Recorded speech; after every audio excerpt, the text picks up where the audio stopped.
Good morning, and welcome to Unfiltered Vision News.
Well, good morning. Good morning.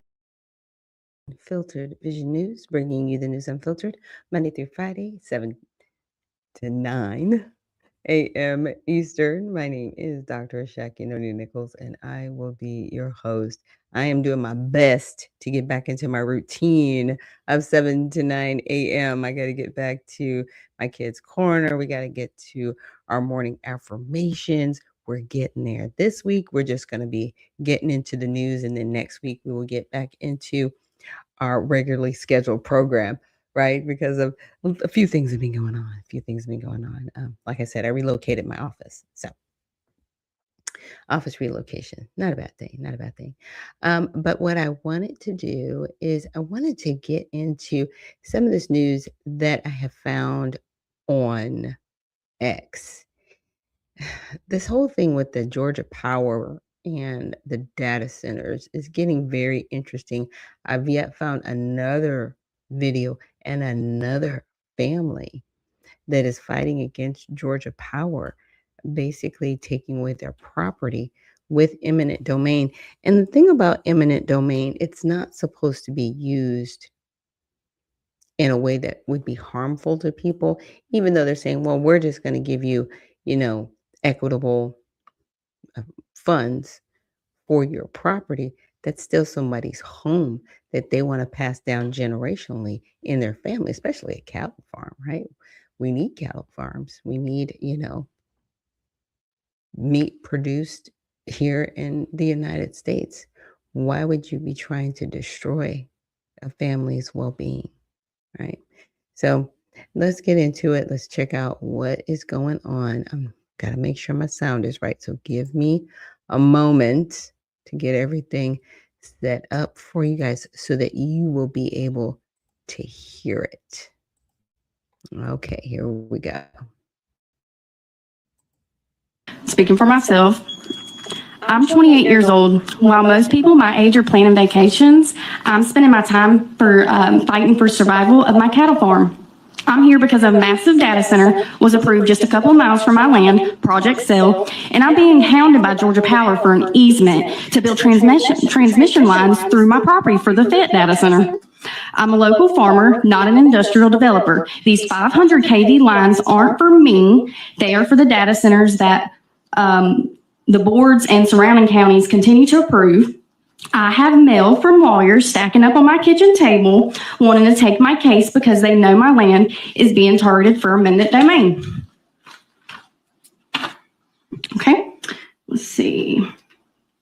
I shouldn't have to worry about the specific wording of a legal contract just to keep my own land from being industrialized. When the Fed data center was first brought up, it should have been brought attention to all that would be impacted. I did not have a voice to speak my mind, and that feels like an infringement on my First Amendment rights. These easements are permanent.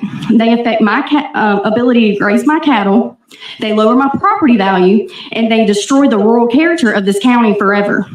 This board makes decisions to approve these massive projects, but it's residents like me, young people trying to build a life here, who pay the price. You're voting to turn our farms into a network of high voltage wires and noisy industrial buildings. I'm asking you to realize the real world impacts of your votes. Every time you say yes to a data center, you're saying no to a local farmer. We aren't just numbers on a map. We are the future of the county. And right now you're making that future impossible. Respectfully, take that cow off the logo. Thank you. And I do have bigger fish to fry. Okay. And and she went in, discussing. My name is Brianna Rice, Robinson Road. And it says they claims to strengthen the grid for Georgia's rising energy demand from data centers. So you're going to have us pay more to support these data centers, but what are we getting in return? That's what I keep asking. What is the return for this? And it says the lines are widely linked to Project Sail, a $17 billion hyperscale campus by Prologis Atlas, and 9 massive buildings totaling up to 4.34 million square feet on 829 acres, demanding hundreds of megawattages, roughly a small city's power. Again, what are we getting in return for these data centers? People are being harmed, right? That's not a return on investment. It's not a car. That's not a return on investment. Again, I don't have a quantum computer that needs this kind of AI power. So what are these data centers for? Because they keep saying it's for AI. It's to increase technology. Whose and what's technology? Because see, what I find hilarious is when the computers are off, nobody knows how to do simple math. So how smart are people really? Just saying. Just saying. We need to get back to, being able to function without the machine. Because you can't function without the machine's no good, in my opinion. Because are you going to have the wisdom and knowledge to utilize it? Whatever this is being put in place. Again, it's not helpful. Now, the next one, because today is the day to vote in the Georgia primary, and we have an open primary here, meaning when you show up to vote, you can choose to vote either for Republican or Democrat, and you do not have to be registered as a Republican or a Democrat to vote with either party. You just tell them how you want to vote, which is a good thing. I do appreciate that. So it is breaking. Georgia election watchdog Garland Favorito is sounding the alarm over what he calls a secret bunker where the Georgia Secretary of State allegedly, now the current Secretary of State is Mr. Raffensperger, who is also running for governor. He allegedly plans to aggregate Georgia's 2026 election results away from public oversight. So, according to Favorito, the facility is off limits not only to the public and candidates, but even to members of the Georgia State Election Board tasked with overseeing elections. Now, I've had Janine King on the show, and she is on the State Board of Elections. So, from what she explained, is that the Secretary of State is over like the counties and the cities to make sure that elections run properly. Then from there, the Georgia State Board of Elections monitors the Georgia Secretary of State. Okay, because she even said, she goes, if my husband gets elected, then I'm going to step down from the State Board of Election, because she says I wouldn't want there to be a conflict of interest. I'm like, I respect it. Right. So the State Board of Elections, they should have oversight over the Secretary of State, because that's why they are there.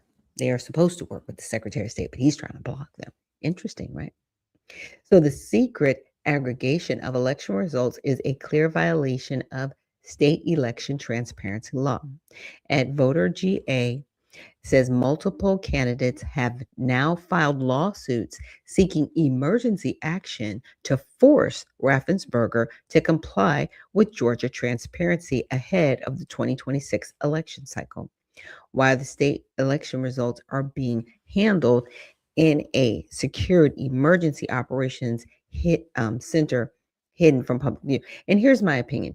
If you want to run for a different public office, you should have to give up your seat.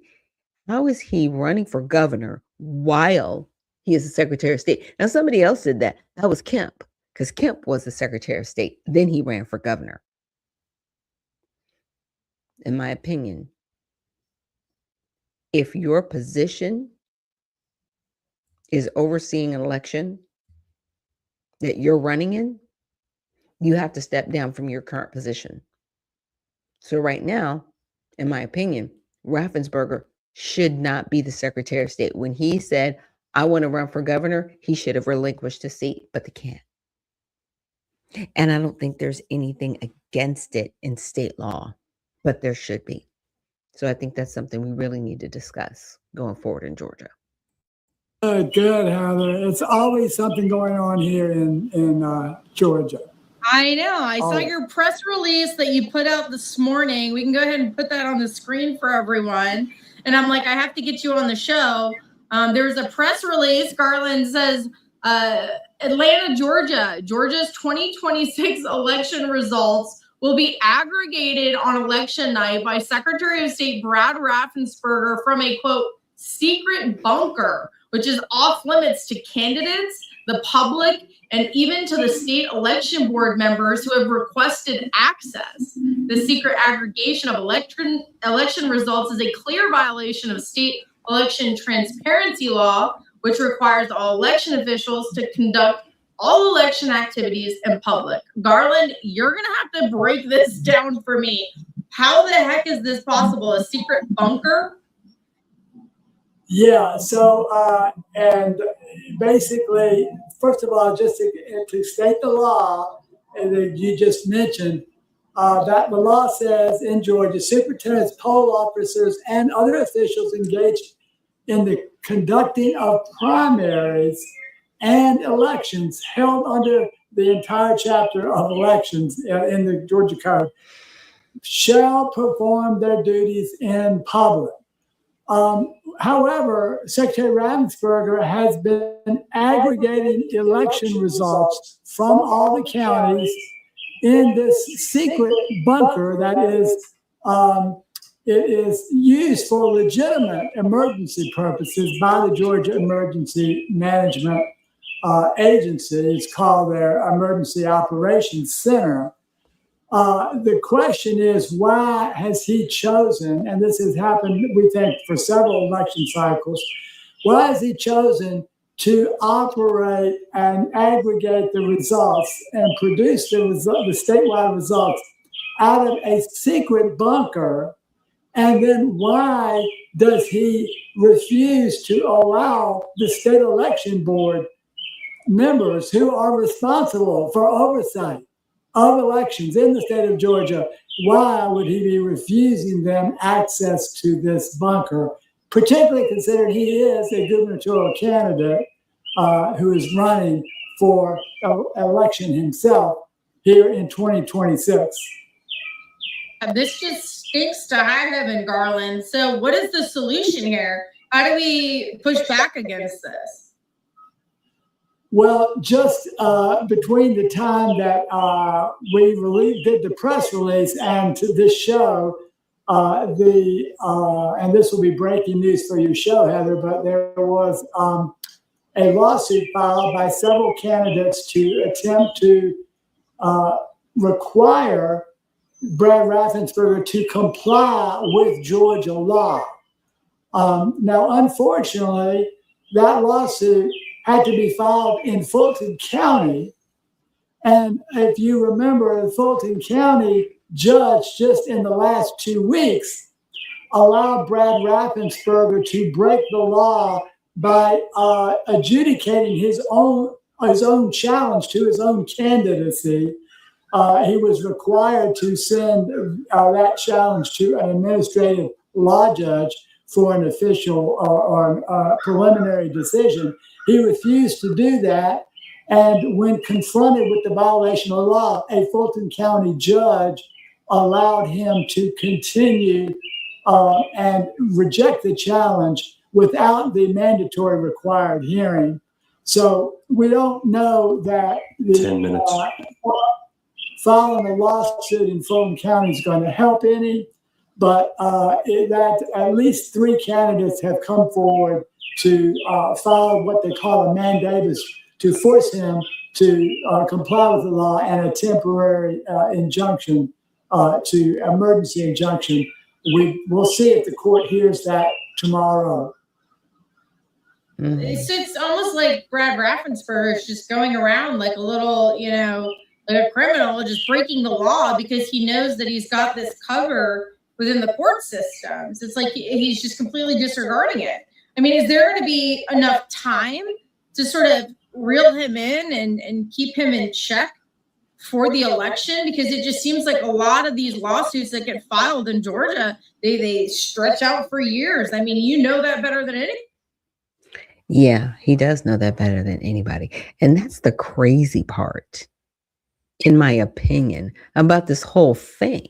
Because I'm like, Raffensperger, he's running for governor and circumventing the law as the Secretary of State. It's,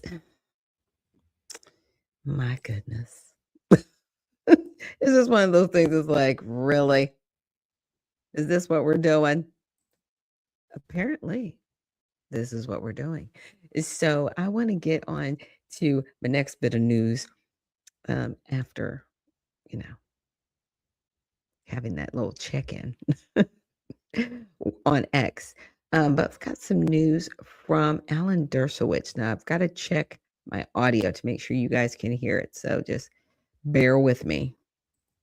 As a powerful voice in the Democratic Party, renowned lawyer Alan Dershowitz is not just leaving the Democratic Party. He says he wants them to lose all the upcoming elections. Now, after 67 years of being registered as a Democrat and supporting numerous Democratic candidates, Dershowitz says he will now register as a Republican. And joining us now to explain himself is the one and only professor emeritus at Harvard Law School and New York Times bestselling author with his latest book out now, Could President Trump Constitutionally Serve a Third Term? Alan Dershowitz. Thank you, sir, for joining us. We appreciate it. And what a title for a book. So what's the short answer here? Could he? Yes, he's not elected to it. If he becomes vice president and then accedes to the presidency, or if there's a tie in the electoral college, there are about 7 ways that he could serve as president. The framers of the Constitution had an opportunity to write in the 22nd Amendment that he couldn't serve, but they rejected that. They said, no, we're not going to use the term serve. We'll just use the term elected. So he could constitutionally serve a third term. Will he run for a third term? Unlikely. And those 7 different ways he could become the president, again, is outlined in your book there. And it comes at a time when you yourself are making a major political shift after nearly 70 years as a Democrat. Why are you changing now? I'm not changing. The Democrats changed. As Ronald Reagan said, I didn't leave the Democratic Party. They left me. My party was the party of, Bill Clinton and Ted Kennedy and Franklin Delano Roosevelt and Lyndon Johnson, not the party of AOC and Liz Warren and the various anti-Israel and anti-Semitic leaders of the Democratic Party who vote to deny aid to Israel and who won't stand up to the growing anti-Semitism around the world and won't stand up to the threat that Iran poses to America, to America's allies, and around the world. This is a Democratic Party that is losing the force that America has built up over many years. And I'm embarrassed to have been a member so long. The two questions I'm asked all the time are, one, why did you leave after so many years? And the second question is, what took you so long? I first just left the Democratic Party about a year ago, and I became an independent. And then I realized that in order for the Democratic Party not to take over the House and the Senate in the midterm elections and the presidency in 2 years, I had to become a Republican and work hard to defeat the current leaders of the Democratic Party who would help destroy America, who would make America weak in the face of enmity around the world. So I'm going to work very hard to see the Republicans maintain control of the House, the Senate, in the midterms, and the presidency in 2 years. What changed in the Democratic Party? How did it get to this point? Well, they became very radical. They became a party of students and faculty members. Remember, who led the Nazis in 1932? The students at various universities in Berlin and Munich. Who led the communists under Stalin? University students. Who led Castro? University students, Pol Pot.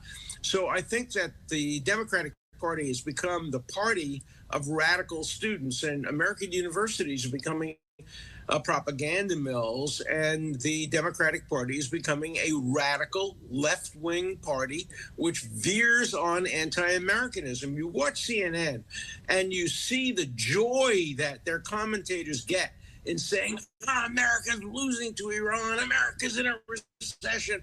They get such joy out of demeaning America. That's CNN, that's the New York Times, and I'm not on that side of the political spectrum. I'm on the side of a strong America, an America who stands up for its allies, and that's now the Republican Party. And you've taught at Harvard ever since October 7th. We've seen anti-Semitic intimidation, propaganda spreading on these U.S. college campuses. How do you see the role of higher education shaping these views that have led younger generations to embrace those kinds of politicians and those kinds of ideologies? Well, you know, I've taught at Harvard probably longer than almost anybody, 62 years. I became an assistant professor when I was 25 years old in 1964. I cannot speak at Harvard today. They will not allow me to speak to their students. That's how bad it's become. In the years since I retired, I have not once been invited back, except once to the Kennedy School, by a Muslim American to have a good debate about Israel, but the Harvard Law School hasn't invited me back. They've become a place for intolerance toward dissenting views. And you know, many of the faculty today at the law school and other places don't think you should represent people who they don't agree with. And so I think that Harvard University, although its president is great and some of its deans are great, many of the administrators, many of the faculty are extremists. And look at the statistics. I think 97% of the faculty at Harvard and Yale contributes to the Democratic Party. And they want diversity. They don't want diversity. They want the same ideology from all of their professors. And that's what they're getting. And a lot of it is anti-American and anti-American allies. And I won't be part of that. Yeah. I'm going to fight back as long as I have the strength. I'm 87 years old, but I'm fighting like hell to make sure that America remains the America that I love, that my parents loved, that my grandparents emigrated to America for. And that's not what the Democratic Party stands for today. And it goes a little further than just that, because there are now some new communities in development in parts of the U.S. where leaders are pro-Sharia law. And we're even seeing some lawmakers promoting the imperialism of Sharia ideals over constitutional ideals. Some Republican states right now, especially in places like Texas, are working to fight this trend. What's your thoughts on this push? Well, look at Mamdani. Mamdani is an anti-American, anti-Semitic, anti-Israel mayor of the city that has the largest Jewish population of any city outside of Israel. And he gets elected. And he gets elected in part by self-hating Jews who put radicalism before their own safety. And so I think we're seeing a trend, by the way, not only in the United States, but all over the world, where Islamic extremists are gaining more power and are trying to impose their will on democratic and tolerant societies. You know, there are great Muslims and great, wonderful people who are members of Islam, but many of the leaders are extremists and who don't like the countries they live in and want to see those countries turned into Islamic potentates like we have in Iran. And the greatest enemy of freedom in the world today is Iran, and it must be defeated. There will be no peace in the Middle East and in the world as long as this regime in Iran remains in power. So I hope that President Trump sticks by his guns and makes sure that Iran can never get a nuclear weapon, because if they do, they will use it, and they will use it against America's allies, and ultimately, if they could, against America, which they regard as the big Satan. So we're fighting for the existence of Western society, and we have to make that fight strong, and the Republicans today are stronger in that fight than the Democrats are. Alan Dershowitz, always a pleasure talking to you, sir. Again, Professor Emeritus at Harvard Law School and New York Times bestselling author with his latest book out now, Could President Trump Constitutionally Serve a Third Term? We're running out of time here, but we hope to talk to you again shortly in the future. Thanks for joining us, Alan. Thank you. Yeah. Now, Alan Dershowitz, I mean, like you said, he's been a Democrat. I won't say forever, right? Because he's 87. But for the majority of his political life, right, he's been a Democrat. And now he wants to go to the Republican Party, not because he's fed up with the Democrats, but he's just like, I cannot go along with this, right? And I think that's where a lot of people are at with the Democratic Party and even with the Republican Party, right? And there are people walking away from the Republican Party. I can't agree with this. And I think for people in the Republican Party, it is the Israeli push, right? It's the Israel push, because there are certain people that do not agree with what the government of Israel is doing. Again, I'm always saying I'm praying for the people of Israel. I don't like what their government is doing, because they are killing people, right? In the name of who and what? And people, in my opinion, have made Israel like an idol. And it's more so idol worship than it is, okay, this is an ally that we need to support. Like I said, it's very confusing a little bit.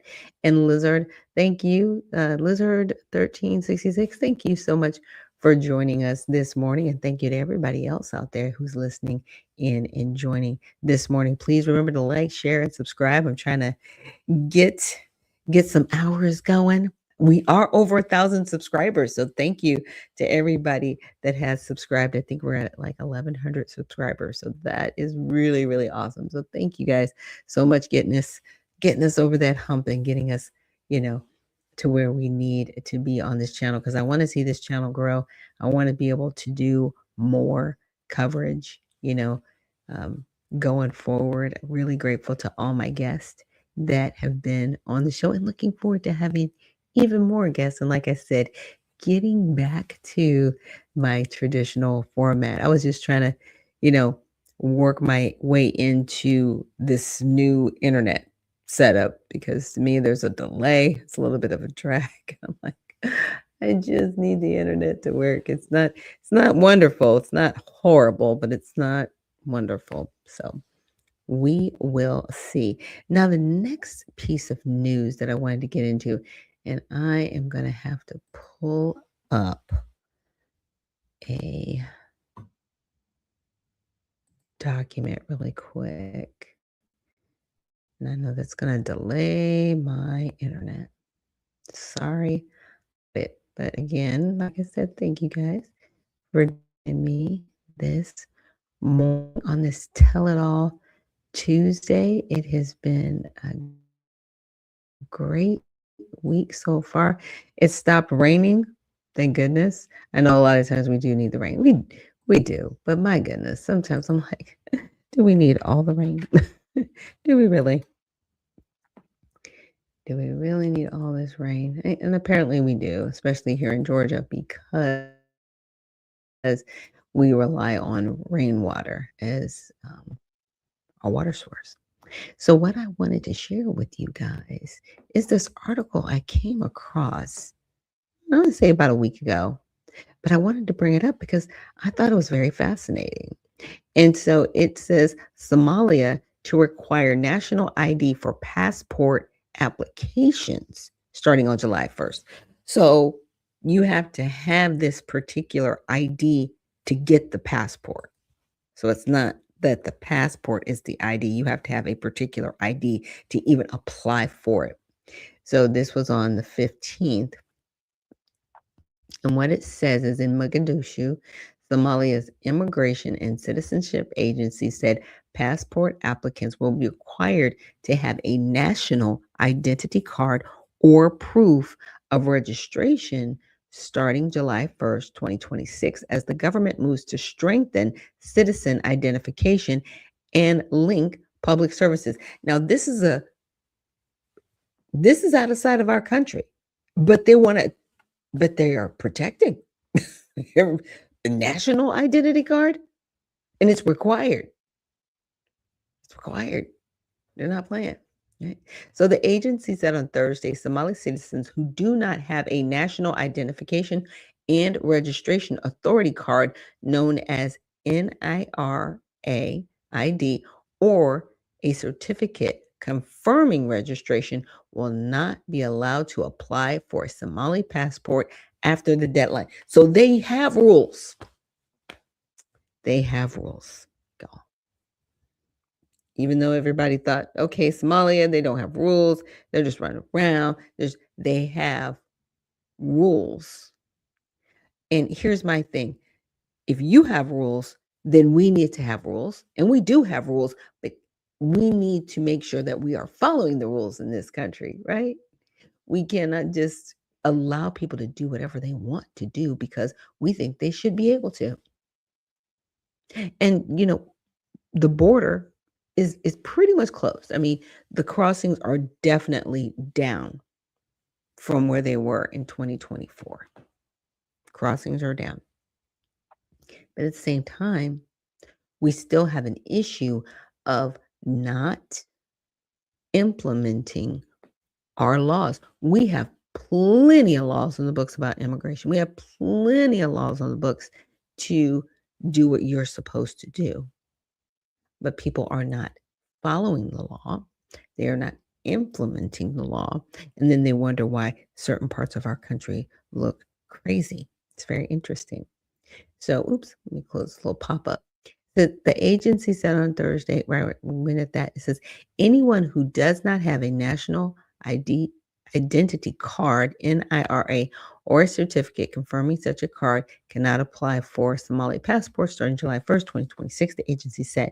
The ICA urged citizens to register and obtain national identity documents before the requirement takes effect. So if they don't have it, they can't apply for a passport, and that's it. That is what they are implementing. I respect it.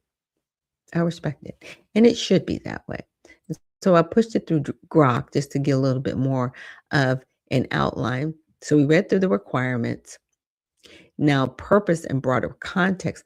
Part of the federal government effort is to strengthen citizen identification, reduce fraud, which is good, and link and integrate public services through a unified national registration system. The ICA urges citizens to register and obtain an NIRA IDs promptly to avoid disruptions. Now, additional related challenge. Starting May 13th, passport applicants only need to submit copies of supporting documents. Original documents are checked on the spot and returned immediately to the applicant. So the goal, make the process easier and protect citizens, important original documents from loss or damage. Implementation, the deadline is driven enforcement. The rule becomes mandatory after July 1st. After this date, passport applicants without a NIRA ID or proof of registration, which means they've actually gone forth to get the ID card, will be rejected. So they won't even be able to apply. The registration push, citizens are encouraged to enroll with NIRA before the cutoff.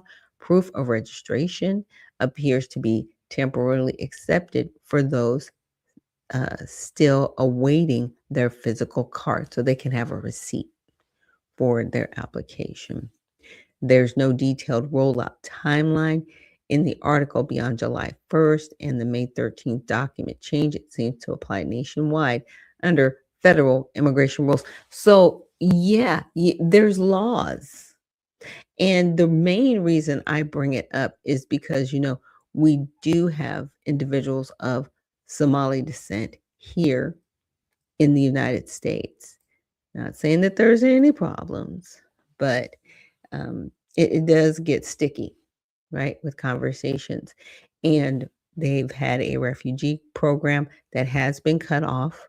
So they just can't come over here as refugees. And I think some of the refugees that were here, they were deported back to Somalia. And certain individuals on temporary status, they were returned to their home country. So we need, again, I like the fact that they are implementing a law. Now, follow through with it, right? Because fraud was on there, and I was like, wow, that's interesting that they're talking about fraud. But again, I appreciate the fact that they are moving forward with this the way they're moving forward with it, because we should all be protecting ourselves. If we put something forward to implement, let's make sure that it's done and it's done right. Okay. Now the next one I want to look at is, this is a lawmaker that was apparently arrested. So the video that I have, the creator, he pretty much put together the timeline. It kind of shows you the advent of how we got here, right?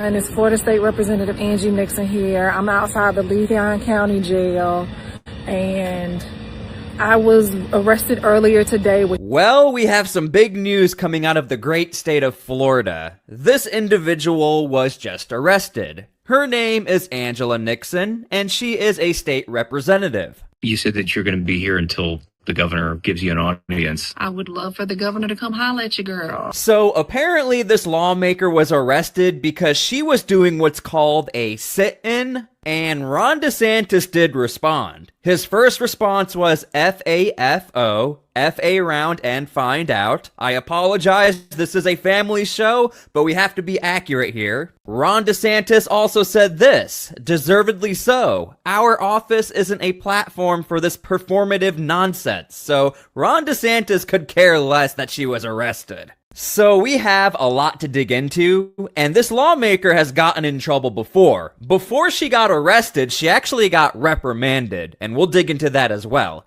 Now, real quick, before we start the video, make sure to please like the video. It helps out a ton, and it also helps others see the videos as well, and we are covering this story and others just like it. I don't want you guys to miss a thing.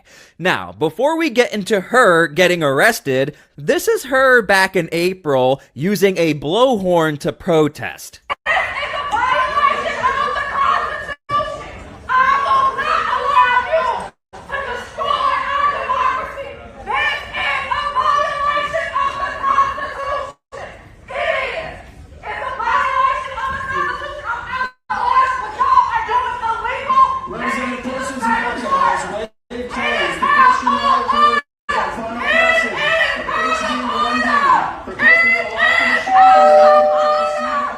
Okay, so let's stop there. Now, of course, I know you guys are wondering, what is she protesting? Well, I don't think this will shock you. So, she was protesting redistricting. Now, I need to give you guys the timeline of events before we even get to the arrest. What you see right here is a post from May 14th.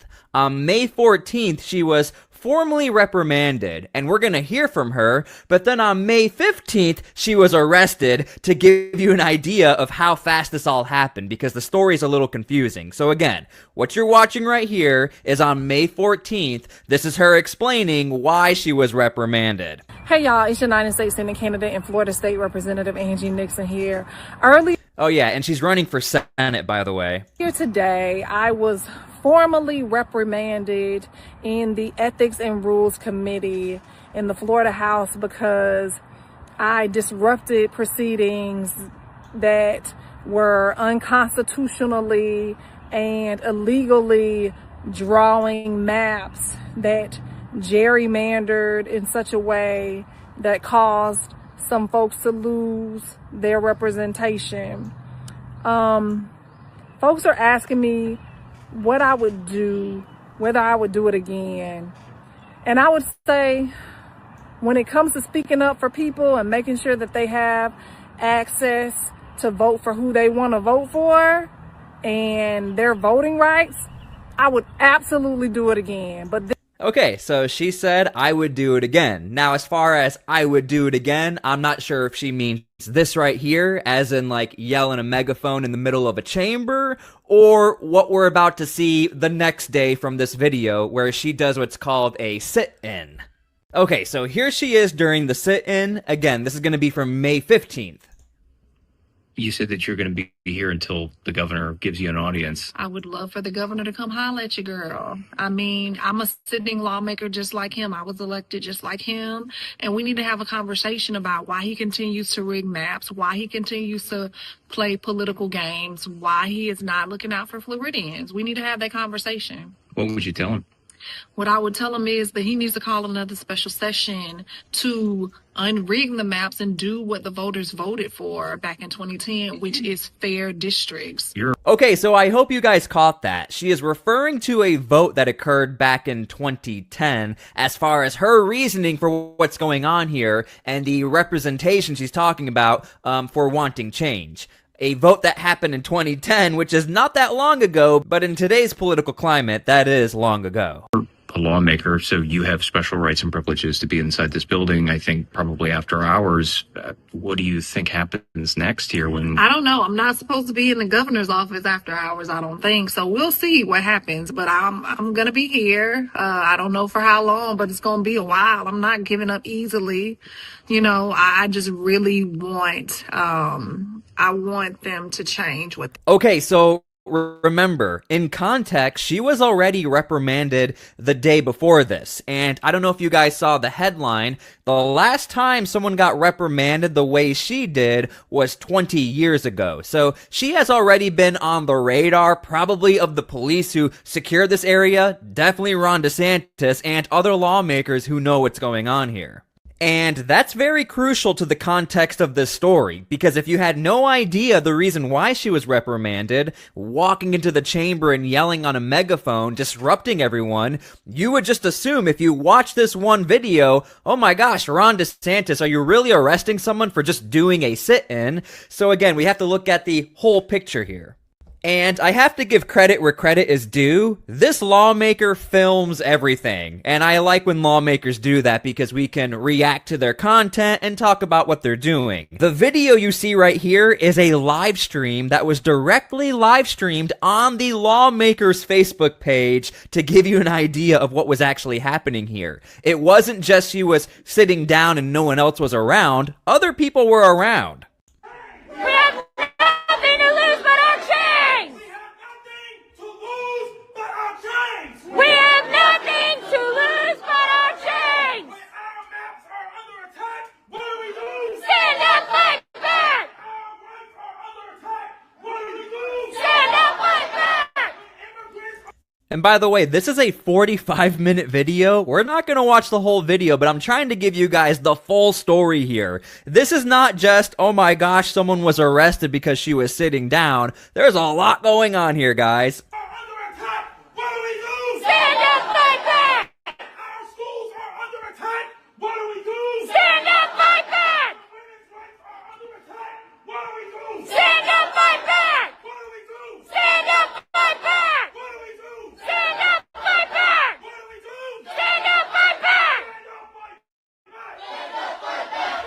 Now, it should be noted that this particular protest seems to be a little more distinct from the reason why she was reprimanded. This is not only protesting gerrymandering or redistricting. We're talking about a bunch of other topics that are being thrown in there, such as like women's rights and other things like that as well. Cost of living, apparently. Stand up, fight back! Okay, now 43 minutes into this live stream, this happened. A warning went out. Fight back. What do you do? Stand up, fight back. When our democracy is under attack. Oh, okay. Yellow out. That's you too. Florida Administrative Code, Rule 60H. Your conduct has been deemed disruptive to the official business of the county. If you're yellow, you might want to walk. By order of the state of Florida, I am commanding you to immediately cease your activities and disperse. You must remove all signs, equipment, Cowards! Cowards! Now, I do want to point out, this person who's leaving, again, is filming on this individual, the lawmaker's Facebook page, apparently. And Angie, I think, is still in the room back there, by the way.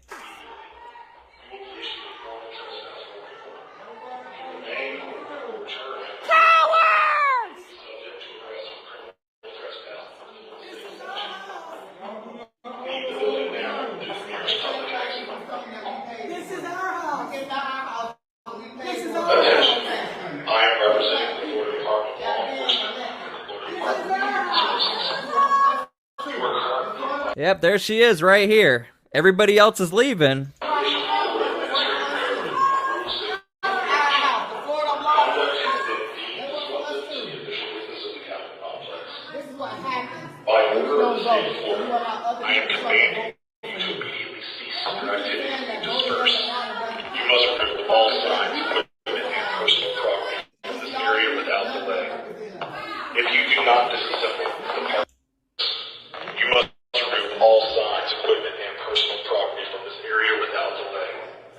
Okay, so eventually she was arrested. Like I said before, this lawmaker films everything. This is gonna be her outside of the jail. Hey everyone, it's Florida State Representative Angie Nixon here. I'm outside the Leon County Jail, and I was arrested earlier today with 3 other folks in response to us demanding a meeting with Ron DeSantis because he unconstitutionally and illegally drew maps that basically allowed politicians to choose who their voters were instead of voters being able to choose who they wanted to represent them. Now, I want to stop right here. The question I have is, I am wondering, did she put in a formal meeting or ask for a meeting? Was there an email? Anything like that? I have no idea. That's just my question I have. Look, y'all, when we allow politicians to choose who they represent, that makes it so that we can't have access to quality health care. That means that we don't have access to good infrastructure.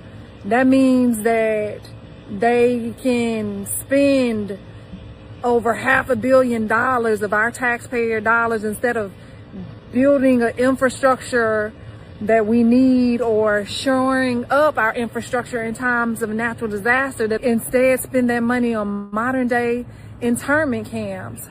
If you guys are unaware, she is referring to Alligator Alcatraz, and she actually has that number correct. We're talking about almost $500 million did go into Alligator Alcatraz. Now, of course, everyone's like, hey, Ron DeSantis, can you explain that? Why are we paying for it? I thought it's the federal government. According to Ron DeSantis, he is saying we're supposed to get reimbursed, as in Florida is supposed to get reimbursed by Homeland Security. Look, y'all. It doesn't have to be this way. Ron DeSantis is rigging maps for Donald Trump, and it does not have to be this way. Y'all, we need to do something. And Matt just got out, and I just brought him food because they separated us when they arrested me. They didn't bring me here. This is Matt. Hello. It doesn't have to be this way, y'all. Like, we need you all to do something. These times, like, democracy is falling. Our country is falling. We need you all to register voters. We need you all to join an organization. You can join My People Power campaign at AngieNixon.com. You can join an organization, but we need folks to register voters and to turn out and make sure that they vote so that we can not have folks that arrest us simply for trying to talk to the governor. Yep. And you guys can let me know if you think that she was justly arrested or not justly arrested as far as just sitting there and wanting to talk to the governor. Again, we already saw what the response was from the governor. It was FAFO, and she deserved it. Yep. Trying to talk to the governor. That's crazy. Look, y'all, at the end of the... And again, in context, we have to remember this. Just a day before, she did get in trouble for some other action. And again, we haven't seen that in Florida in 20 years. Day, you don't have... And to his point, you couldn't make an appointment with... It's after hours. He's not there.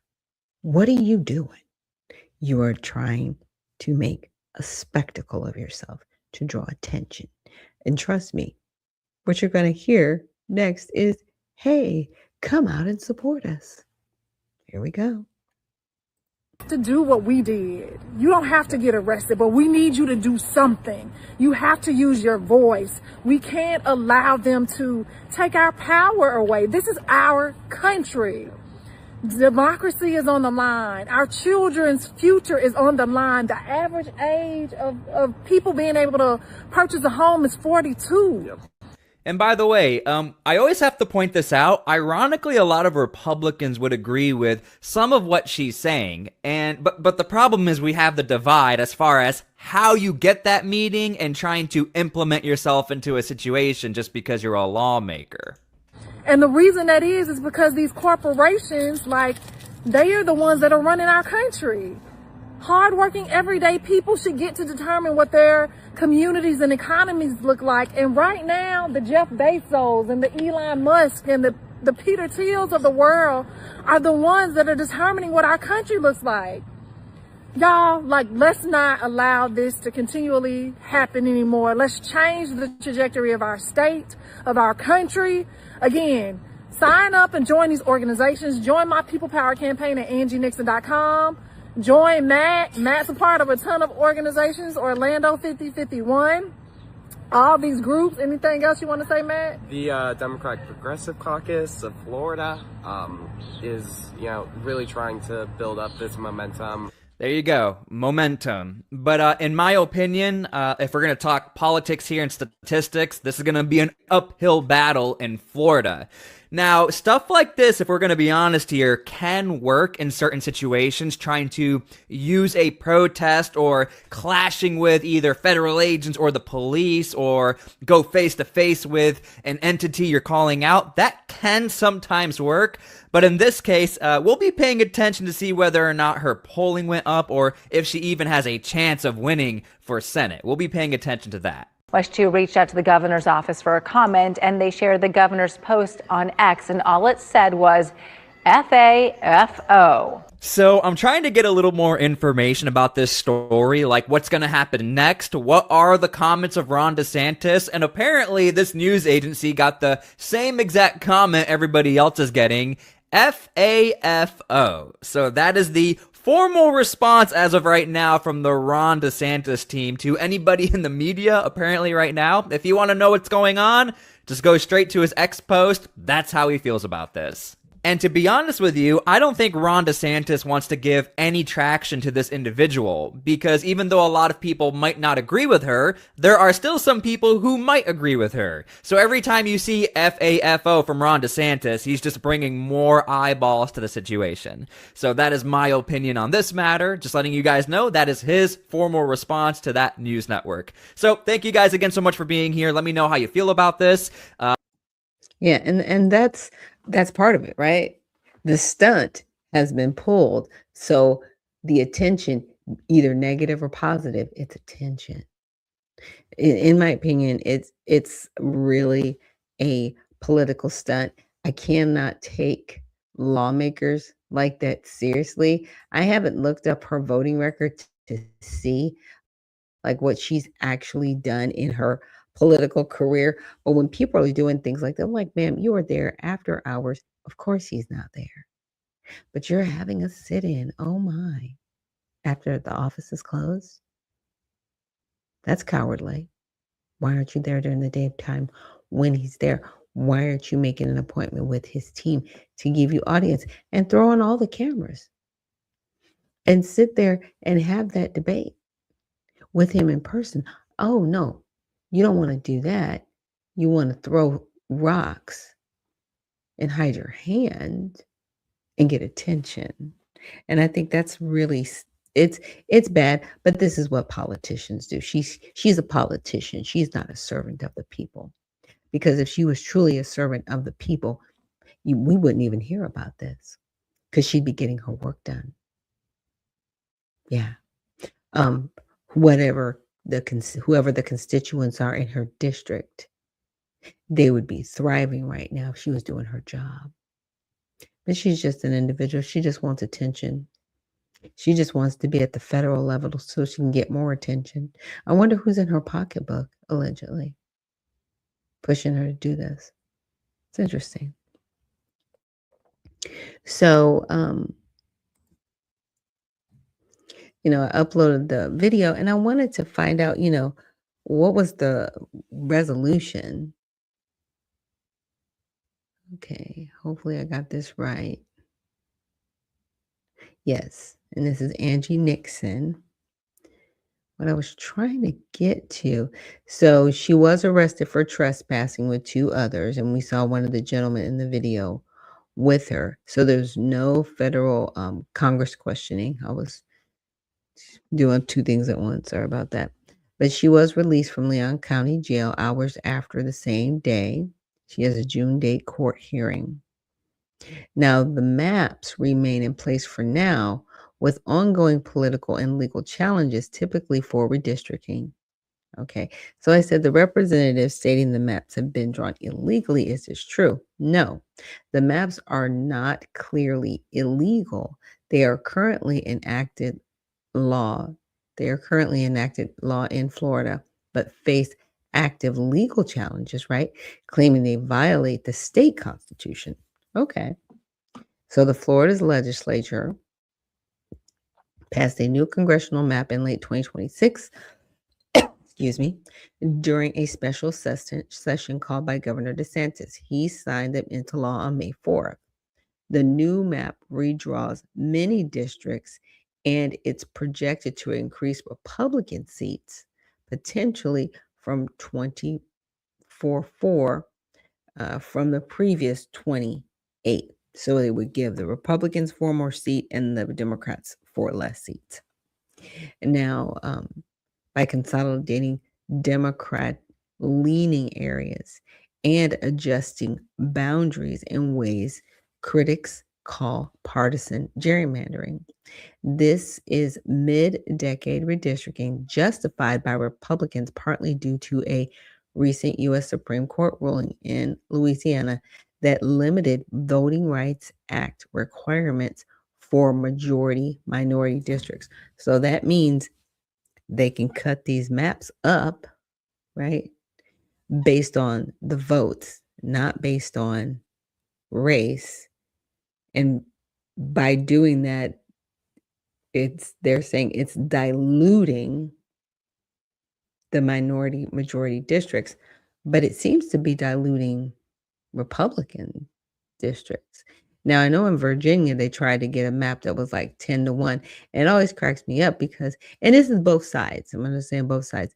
They always are talking about representation, but it's lopsided, right? To me, it should be a 51-50. If you, let's just say we'll use the 100 theory, right? We'll say you have to have 51 plus 2 to have the majority. So 53 to 47, right? So if the Democrats had 47 seats and the Republicans had 53 seats, to me, that's a little bit more even-handed. So in this situation, they've got 28 seats. If the Republicans had 15 and the Democrats had 13, I was like, okay, that looks pretty even as far as representation. But you have to look at how people are voting in these different areas, right? And this is state redistricting. So this is state representation. I'm not sure if it is federal representation. I have to see. Now, if it's federal representation, that goes to the House representation. So I think that might be what they're arguing and saying, well, there's not a minority majority district that has proper representation. Well, what does that mean? Because the person representing you should be representing you regardless of your race. Because in my opinion, there are some people that are melanated. They don't care about the people that they represent. They like the seat. They like having the quote unquote power, but they don't care about the people in their district, and they don't do anything for the people in their district. I mean, all James Clyburn has been doing fish fries for decades. He hasn't gotten anything done. Oh, and by the way, he did vote for the 1994 crime bill that incarcerated generations of Black men, which was a racially based bill to, in essence, control and take these fathers out of the home and incarcerate them. And in some instances, people were innocent. But it was a racially and lineage-based bill because they were specifically going after one demographic of people. It wasn't just like, okay, you're a crack dealer, you're a cocaine dealer, war on drugs situation. No, it was specifically for the American Negro. And it was written in such a way that those were the people that were targeted. Clyburn voted for that. Maxine Waters voted for that.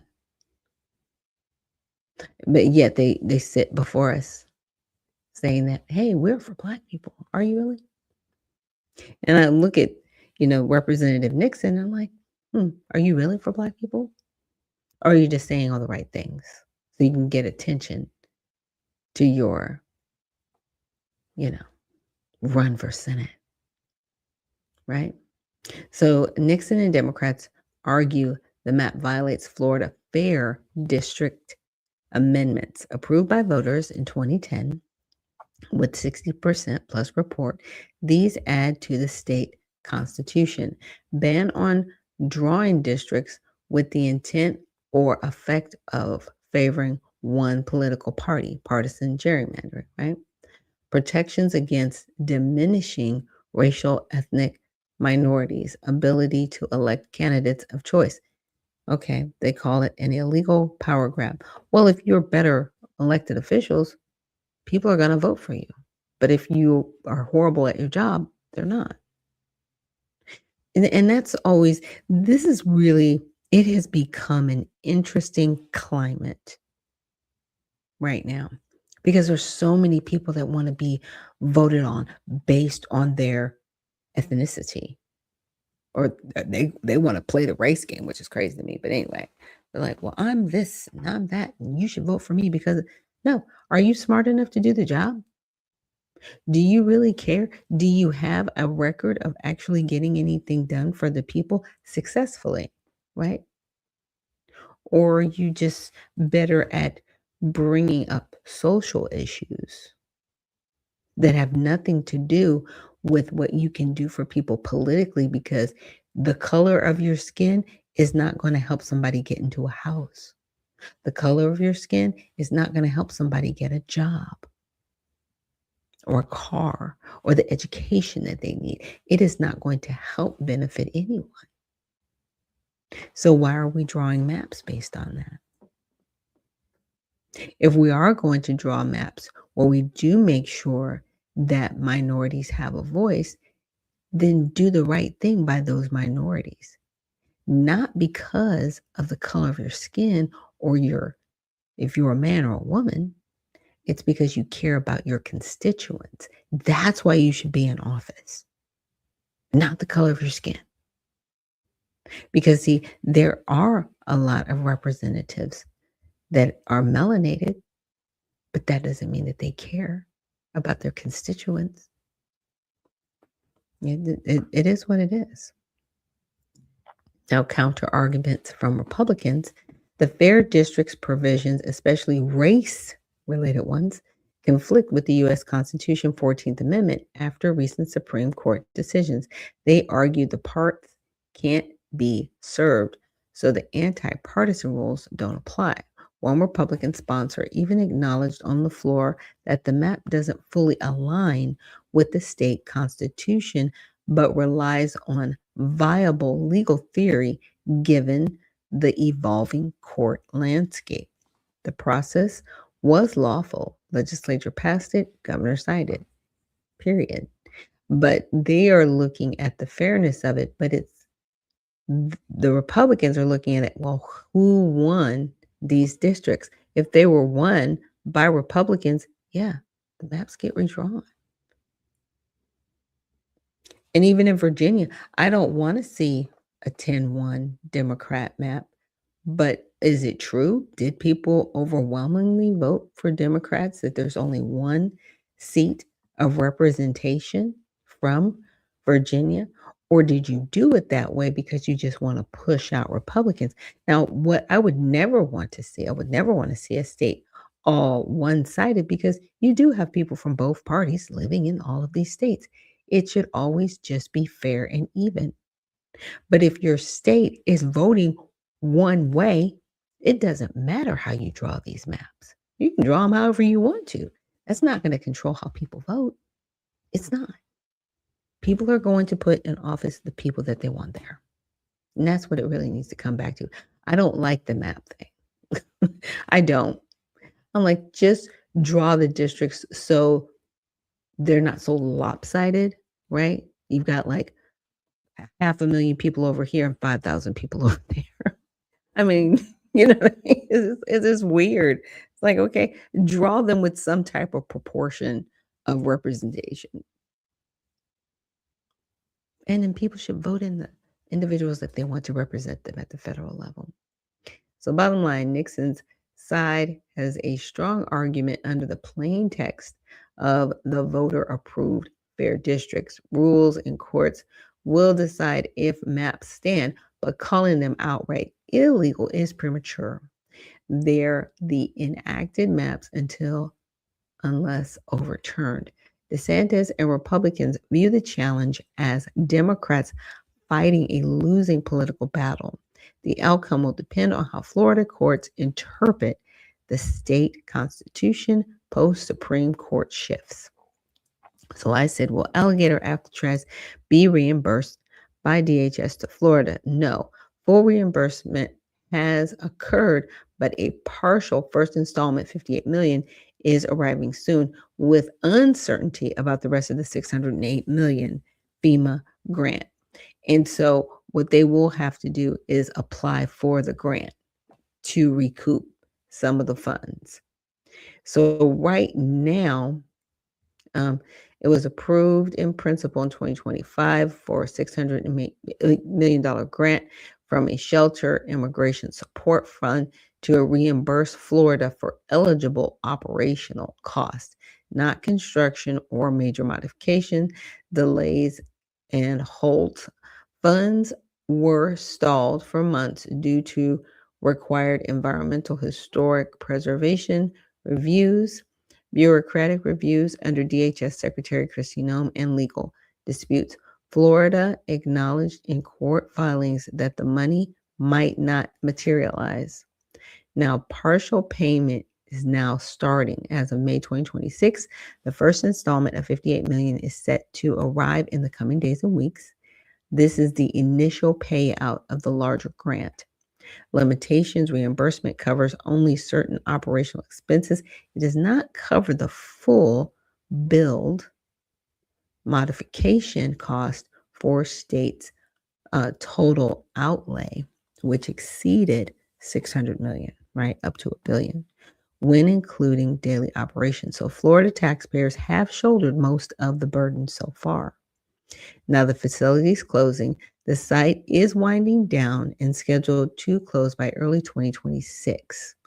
Reasons include high costs, legal challenges, environmental and others, and federal determinations that it's too expensive to sustain long term. DeSantis has called it a success for processing thousands of, but critics highlighted conditions and expense. Bottom line, Florida will get some reimbursement, right? But it's far from covering the full expense, and the full $608 million payout remains uncertain amid the closure. So DeSantis has downplayed delays as typical FEMA bureaucracy. It's interesting because if it's a $608 million grant, a grant is something that doesn't have to be paid back. It's a grant. But I guess the question is the disbursement of that grant, right? So if they've only gotten 58 million of the grant, the question is, will they get the rest of the money, right? And that's what they're waiting on. So I said the lawmaker complains, I meant to say, about education and healthcare. Are these concerns valid? Yes.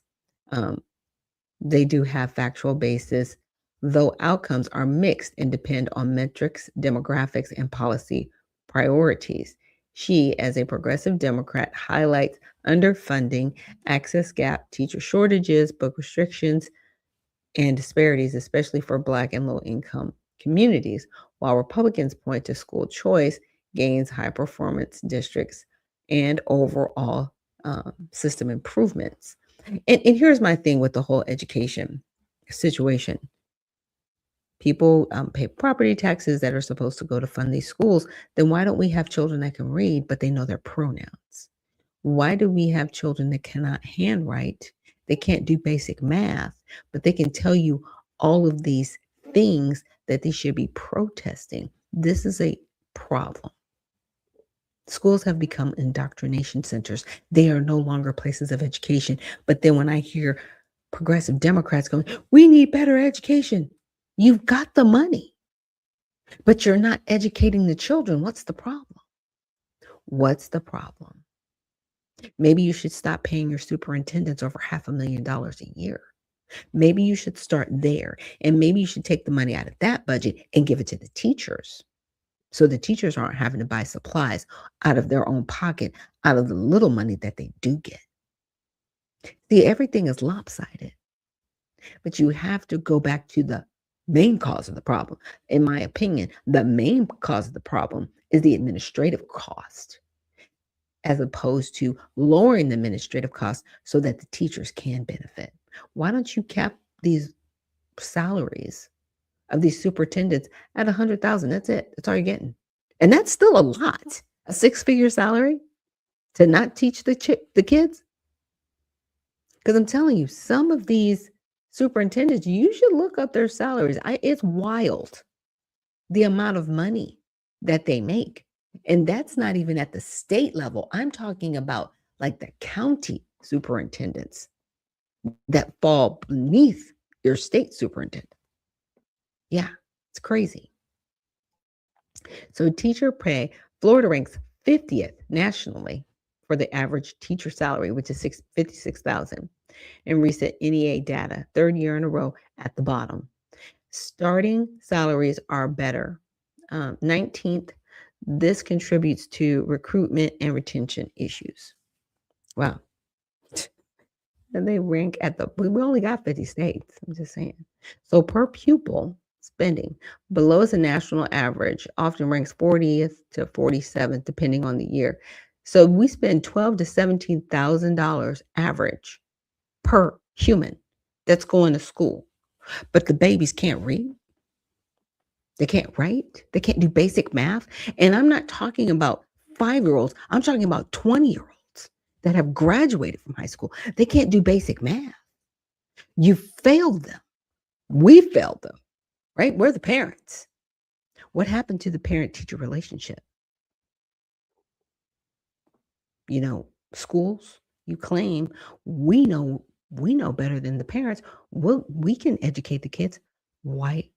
What happened? Why don't the babies know how to handwrite anymore? Because see, if the lights go out and we all have to go back to reading and writing and doing basic things without calculation, what is going to happen to our society? I'm just saying, stop relying on things and thinking that it's always going to be there tomorrow. You need to have an independent mindset, at least the basics. This is failure because our children are not reading past a third grade level. There are children in the third grade around this country that can't read. We have an illiterate society right now, but we have all this technology. What happened? Now, infrastructure and access. Reports of aging facilities and funding gaps for basics exist, especially in lower wealth districts. Okay. Book bans and curriculum. Florida has led in challenged removal cases, drawing criticism for limiting material. Classics like Beloved. This affects content in some schools. Well, in some schools, and this is all schools, they're putting pornography in the schools, and this has been proven. This is nothing that goes, oh no, that's not true. Yes, it's true, because there has been like a dad, I think he goes all over the country reading books at different school board members, and they go, oh, you can't read that here. They're like, well, then why is it in the library where a third grader can get it? This is in the library of the school. Like, what are you doing? But I can't read it because you're offended, but you have this available to a 9-year-old. Yeah, see, a lot of these people need to go to prison for pedophilia, in my opinion. Straight jail. Not even, like I said, not even jail, prison. Let's go. And start running for these positions. Run for school board. If you do not like what is happening with your child's school in the school district, run for school board.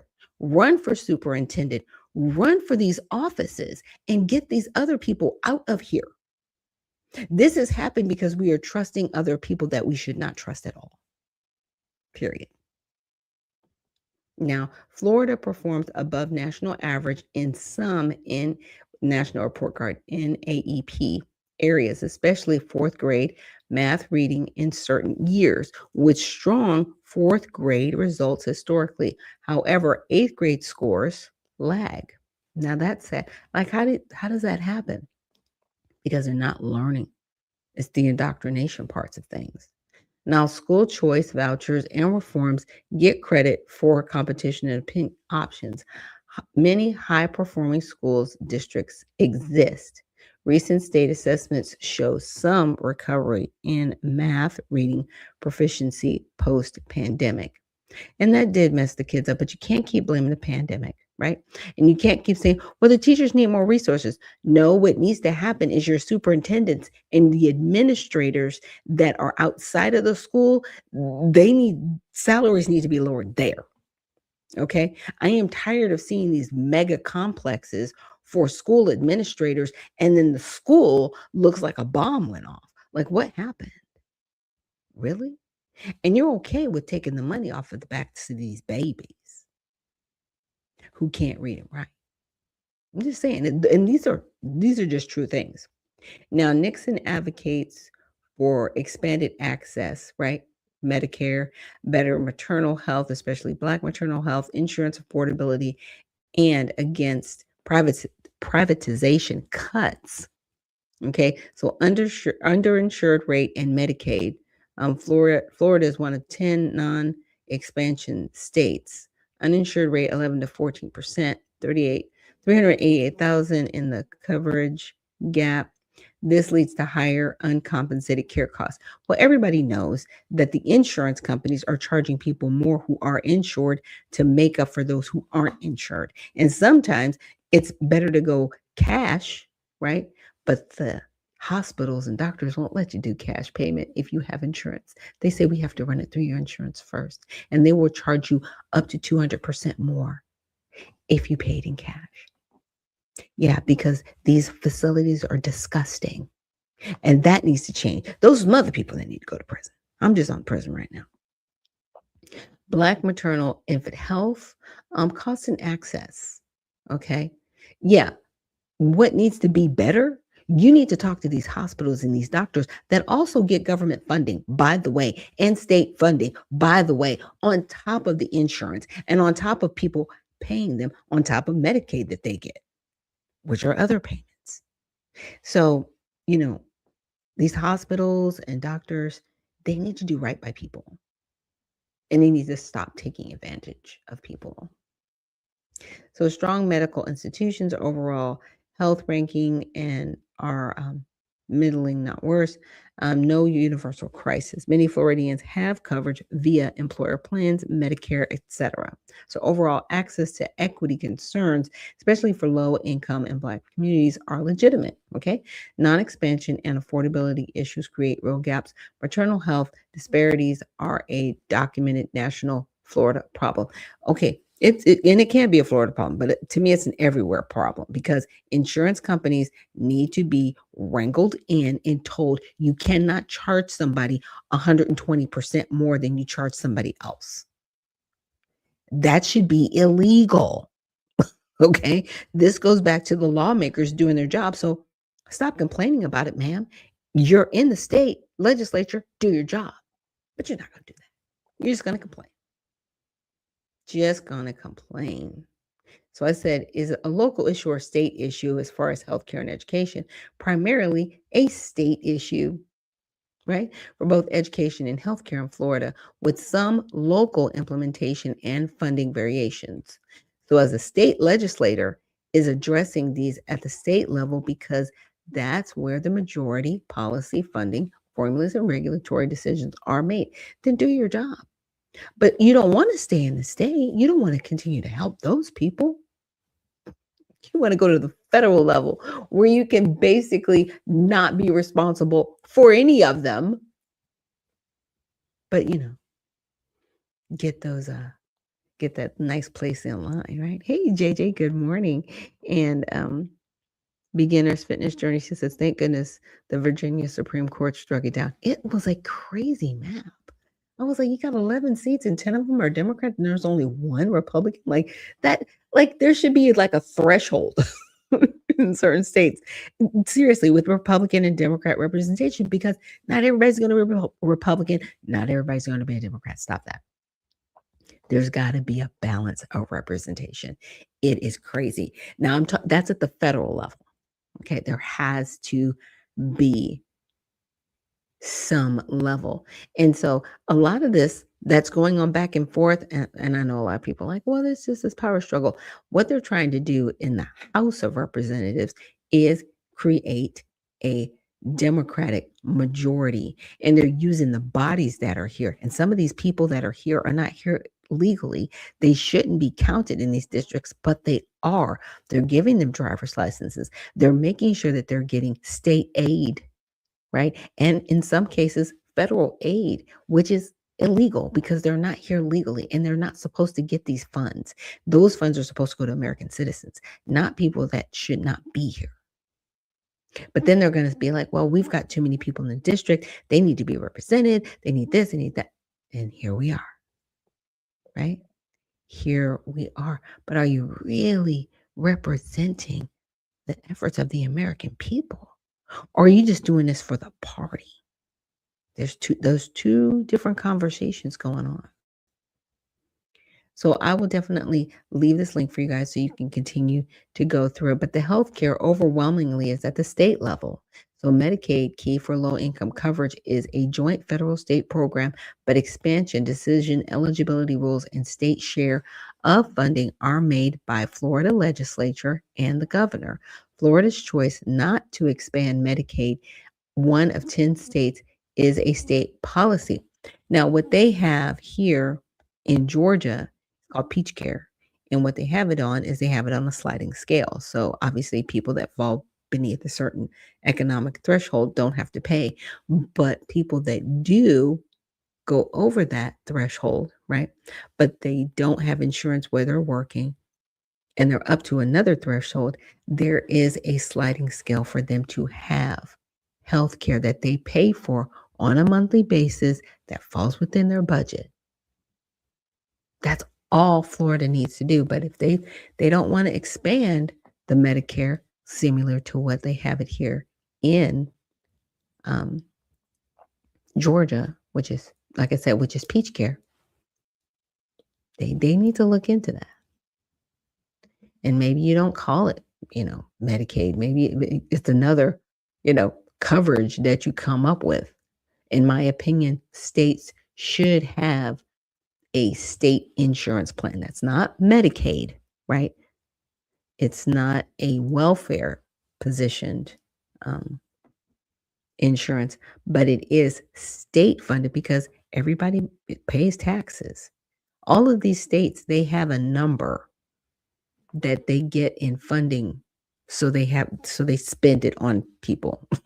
I know it's a weird way to say it, but let's just say in Florida, they've got $500 per head. Like, it's $500 per person. Are you spending that whole $500 on that person? Or are you spending $200 on that person? You have a $300 surplus, right? That's about the easiest way I can say it. So each state has funding set aside for each person. In my opinion, they should take a percentage of that, have an insurance set up. So there's funding for that person. So if they don't have federal Medicaid and they don't have a job that supplies insurance, they at least have funding for an insurance that they can go to certain doctors that will take it, because it's a state insurance plan, not welfare, right? So people can go to the doctor when they need to. There are so many things that we can do, but nobody wants to do them because they would rather have people under control in certain ways. And it's really, really sad. There was another video I wanted to get to. I'm not going to get to it, but I do want to encourage people. If you do live in the state of Georgia, please make sure that you get out and vote today. Today is the last day, or it's actually the official day to vote for the primaries. We have an open primary. All you have to do is be registered to vote. You can vote either Republican or Democrat. Just let them know when you show up. Show a valid Georgia ID or driver's license, and please be a legal citizen of this country. Do not be here illegally and try to vote in our elections, because you will go to prison. Yeah. And I will be happy to see you go. Okay. Just don't do it. With the whole thing with Raffensperger that's going on, I'm really not impressed. I haven't been impressed with his track record as Secretary of State. And with everything that's going on with him, I'm not shocked, nor am I surprised. I'm just praying for a good outcome. So with that, let's wrap it up for today, but we will be back tomorrow with Women in Wellness Wednesday. It will be open mic. So if there's anybody that would like to join me here on the live broadcast with your questions and just different things that you want to address or go over, please make sure you send me a message either at unfilteredvisionnews@gmail.com, or you can send me a direct message on X. My profile is It's Our Turn RP. So again, thank you so much for joining me here on Unfiltered Vision News, and we will see you on the other side.